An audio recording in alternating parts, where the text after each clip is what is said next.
너무 욕구를 풀다가 배 위에서 큰일이라도 날까봐 간섭이 심했다고 하네요. 잠자리에서 쾌락을 느낀다는 건 상상도 할 수 없었겠다 싶어요. 남녀의 몸이 하나가 되는 야릇한 그림이 그려진 춘화를 보여주기도 하고요. 시조를 통해서 골짜기 안에 있는 향기로운 꽃은 어디서 찾을까? 그곳은 깊이가 얼마나 될까? 안녕하세요. 결혼음악TV의 여우입니다. 사랑님들, 한 번쯤 이런 상상 해보신 적 있으시죠?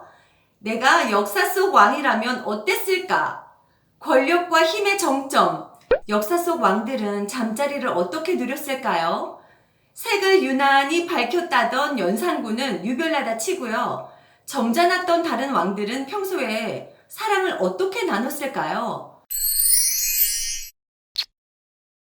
하루 종일 회의에 상소문에 스트레스 엄청 받은 날이면 왕도 아내의 부드러움 속에 뜨거운 밤을 보내고 싶지 않았을까요?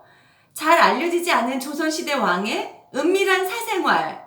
오늘은 그 얘기를 해볼게요. 완전 공짜인 구독, 좋아요, 알림 설정 꾹 눌러주세요. 사랑해요. 첫 번째, 중정과의 거사. 우리 사랑님들, 사랑하는 연인, 아내와 하나가 되기 전에 뭘 하세요? 같이 샤워? 맛있는 안주에 술 한잔? 분위기 확 달아오르려면 뭘 해야 할까? 이런저런 고민하시죠?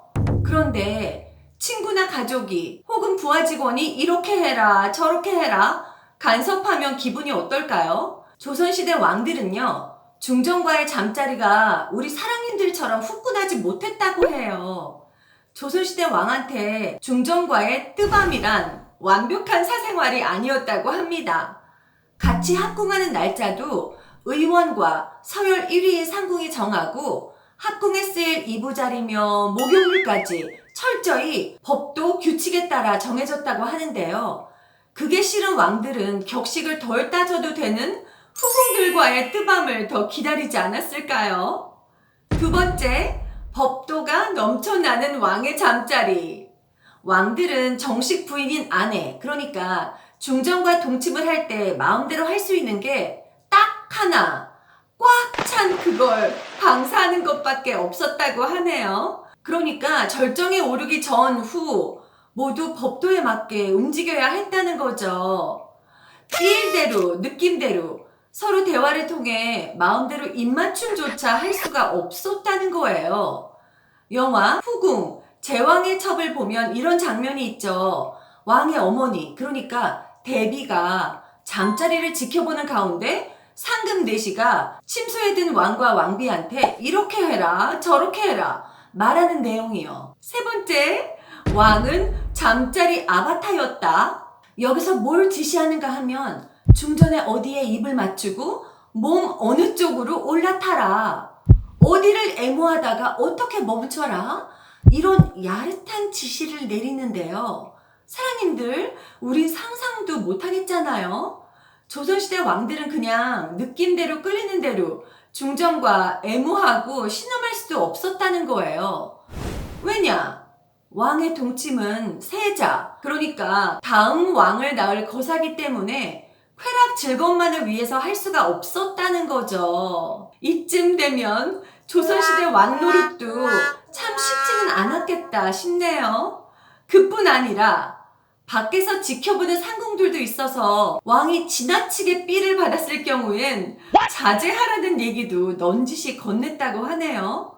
복상사를 그렇게 걱정했다고 해요. 기분 좀 내려고 하면 사방에서 전하, 옥체를 보전하시옵소서 라고 하니 왕이나 중정이나 얼마나 김이 샜을지. 밖에서 생 닭을 들고 대기하는 상궁도 있었다는 얘기가 전해져요. 여차하면 생 닭의 피를 먹이려고 했다는데, 와우, 합방 도중에 진짜 먹었던 왕이 있었을지 궁금하네요. 네 번째, 왕과 중전의 잠자리를 지켜보는 눈이 있었다. 동침을 지키는 상궁 수만 해도 7명에서 9명까지 거론되고 있는데요. 나이가 아주 많은 상궁들이었다고 하네요. 왕과 중전이 합궁하는 방에서 나오는 소리를 듣고 상황을 짐작하는 게 이 사람들의 일이었다고 해요. 숨소리, 말소리 하나라도 놓칠세라 귀를 쫑긋하고 있었다는 거죠. 이 상궁들은 절대 졸아서도 안 됐다고 하더라고요. 왕도 남잔데 남자라면 당연히 정력이 솟구칠 때가 있었겠죠. 중전과 오붓하게 은밀하게 하고 싶은 것도 있지 않았을까요?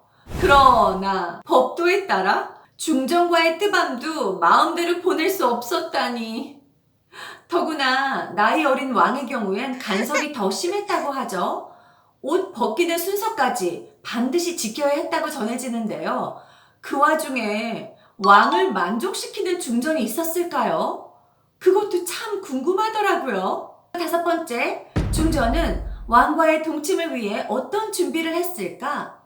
왕의 침소는 궁궐 안에서도 가장 안쪽 깊은 곳에 있었다고 해요. 중전의 가장 큰 역할은 세자를 낳는 것이었기 때문에 관상이나 사주를 볼 때부터 왕자를 생산할 수 있는지 그쪽으로 아주 철저히 따져서 뽑았다는 거죠.